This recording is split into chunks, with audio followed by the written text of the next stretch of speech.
Bismillahirrahmanirrahim.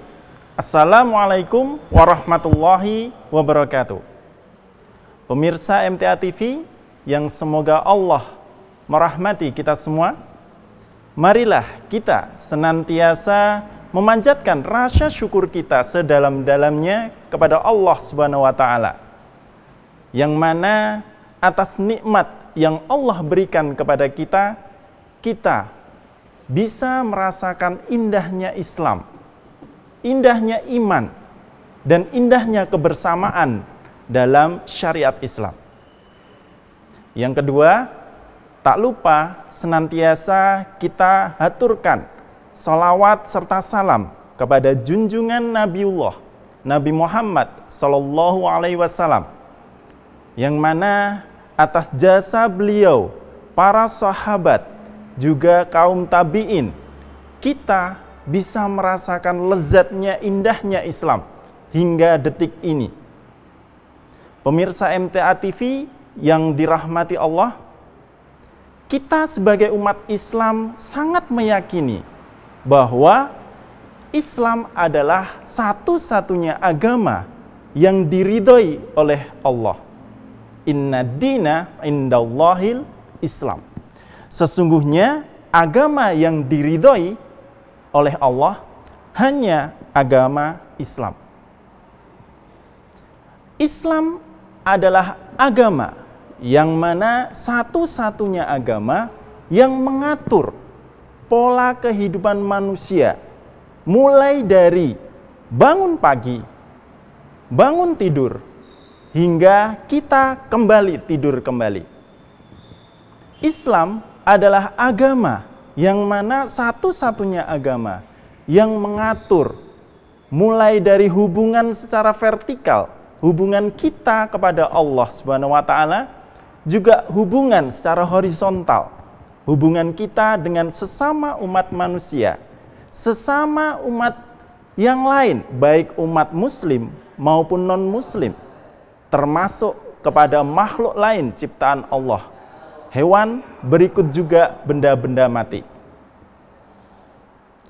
Sungguh kesempurnaan Islam, agama yang dibawa oleh para nabi, para rasul, hingga Nabiullah penutup para nabi, Nabi Muhammad Sallallahu Alaihi Wasallam. Sehingga kita sebagai pemeluk umat Islam diwajibkan untuk menjalani serangkaian syariat, karena kewajiban kita hidup di dunia tidak lain tidak bukan adalah menghamba kepada Allah. Wa ma khalaqtul jinna wal insa illa liya'budun. Dan aku tidak menciptakan jin dan manusia kecuali hanya untuk menghamba kepadaku, hanya untuk beribadah kepadaku. Namun demikian, pemirsa MTA TV yang dirahmati Allah, dalam menjalankan syariat agama, dalam menjalankan ibadah agama Islam ini, Rasulullah Shallallahu Alaihi Wasallam bersabda dalam hadis yang diriwayatkan oleh Ibnu Majah, Ya ayyuhan nas, iyyakum wal ghuluwa fiddin. Wahai sekalian manusia, jauhilah sikap berlebih-lebihan dalam beragama. Fa innahu ahlaka man kana qablakumul ghuluwu fiddin. Karena sesungguhnya yang menghancurkan orang-orang sebelum kamu adalah sikap berlebih-lebihan dalam agama. Dalam kalimat yang berbeda, Rasulullah menyampaikan, halakal mutanatti'un, pasti akan binasa orang-orang yang berlebih-lebihan dalam agama. Hadis yang diriwayatkan Muslim. Istilah hulu dan mutanatti'un pada hadis pertama dan kedua mengandung makna berlebih-lebihan, sikap berlebih-lebihan, melampaui batas, juga keterlaluan. Pada hadis pertama, Rasulullah menyabdakan atau menggunakan kalimat ya ayyuhan nas, yang artinya hai sekalian manusia, wahai sekalian manusia. Bukan menggunakan istilah ya ayyuhalladzina amanu, wahai orang-orang yang beriman. Maknanya apa? Sikap hulu atau berlebih-lebihan itu bersifat universal. Apabila dijalankan oleh suatu kelompok, suatu golongan atau perorangan, sikap berlebih-lebihan tersebut, maka resikonya sama. Dalam hadis pertama dikatakan ahlaka, dalam hadis kedua dikatakan halaka, pasti binasa atau membinasakan. Menurut Imam Nawawi, al-mutanatti'un berarti orang yang memperdalam dan berlebih-lebihan terhadap sesuatu yang melampaui batas, baik perkataan maupun perbuatan mereka. Pemirsa MTA TV yang semoga Allah merahmati kita semuanya, dalam suatu riwayat Anas bin Malik pernah menyampaikan bahwa pada suatu hari ada sekelompok orang yang mengatakan aku tidak akan menikah. Sebagian lain mengatakan aku akan sholat terus-menerus dan tidak akan tidur. Di sebagian lain juga mengatakan aku akan terus berpuasa dan aku tidak akan berbuka. Rasulullah Shallallahu Alaihi Wasallam bersabda, "Ma balu aqwamun qalu kada wa kada." Bagaimana bisa orang-orang tersebut mengatakan demikian dan demikian? Beliau menyambung, "Lakinni usolli wa anamu." Padahal aku Rasulullah Shallallahu Alaihi Wasallam sholat dan aku tidur. Wa asumu wa uftiru, dan aku berpuasa dan aku berbuka. Wa atazzawajun nisa, dan aku menikahi wanita. Dan beliau memberi peringatan kepada kita, faman rogiba an sunnati falaisa minni. Barang siapa yang membenci syariatku, dia bukanlah bagian dari golonganku. Kita ketahui bersama bagaimana luar biasanya sahabat dalam mencontoh perilaku ibadah Rasulullah. Para sahabat sampai merelakan waktu tidur mereka, waktu lapar mereka, bahkan ada yang berikrar ingin beribadah sampai berikrar untuk tidak menikah. Namun Rasulullah tidak malah memuji perilaku tersebut. Karena Rasulullah juga tidur, beliau juga sholat. Rasulullah ketika berpuasa, beliau juga berbuka. Dan Rasulullah juga menikahi wanita. Ada kisah lain yang cukup terkenal.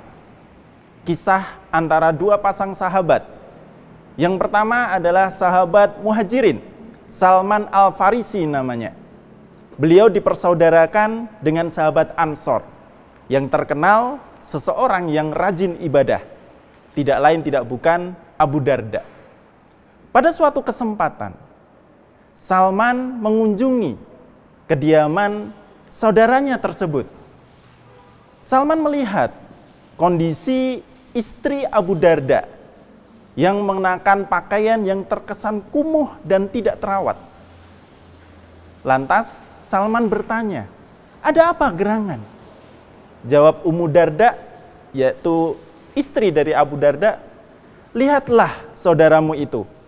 Sepertinya dia tidak membutuhkan dunia. Lantas Salman mengunjungi Abu Darda. Dan benar saja ketika mengunjungi Abu Darda dan menawarkan makanan, Abu Darda menolak. Karena dia sedang berpuasa. Hingga suatu ketika Salman menawarkan makanan kepada Abu Darda. Tetap saja Abu Darda menolak dengan alasan berpuasa. Lantas Salman mengatakan, "Aku tidak akan makan sehingga kamu juga ikut makan." Karena merasa sungkan, akhirnya Abu Darda membatalkan puasanya. Di kesempatan lain, Salman menginap di kediaman Abu Darda. Dilihatnya Abu Darda yang tampak sebenarnya kelelahan, namun ia tetap hendak menjalankan sholat malam. Maka apa kata Salman? Tidurlah hai Abu Darda. Maka Abu Darda pun tidur. Untuk mengantisipasi Abu Darda bangun, maka Salman tetap terjaga. Benar saja, tidak berselang lama, Abu Darda terbangun dan hendak menjalankan sholat. Lantas Salman berkata, "Tidurlah hai Abu Darda." Maka Abu Darda pun tidur. Hingga sepertiga malam, Salman akhirnya membangunkan saudaranya tersebut. "Sekarang mari kita bangun, kita jalankan sholat malam." Kemudian Salman berpesan kepada saudaranya, "Sesungguhnya Robmu memiliki hak atasmu yang harus kau tunaikan, dan dirimu punya hak atasmu yang harus kau tunaikan. Badan dan matamu memiliki hak untuk istirahat, dan keluargamu punya hak atasmu yang harus kau tunaikan." Selang beberapa waktu, Abu Darda mengadu kepada Rasulullah SAW tentang sikap Salman. Namun, justru Rasulullah membenarkan apa yang dilakukan Salman Al-Farisi. Pemirsa MTA TV yang semoga Allah merahmati kita, memang benar, kita sebagai manusia, tugas utama kita adalah untuk beribadah, untuk menghamba kepada Allah Subhanahu wa Ta'ala. Namun, selayaknya apa yang dipesankan Salman kepada saudaranya adalah Tuhan kita memiliki hak atas kita yang wajib kita tunaikan. Dan badan tubuh kita juga memiliki hak untuk mendapat istirahat. Termasuk keluarga kita memiliki hak atas kita untuk ditunaikan. Demikian yang bisa kami sampaikan, semoga memberi manfaat. Dan kesalahan mutlak bermula dari kesalahan kami pribadi, dan untuk bisa dimaafkan dan diampuni oleh Allah Subhanahu wa Ta'ala. Dan semoga kita senantiasa diberikan kekuatan untuk beribadah dan meraih keridhaan dari Allah Subhanahu wa Ta'ala. Akhirul kalam, wassalamualaikum warahmatullahi wabarakatuh.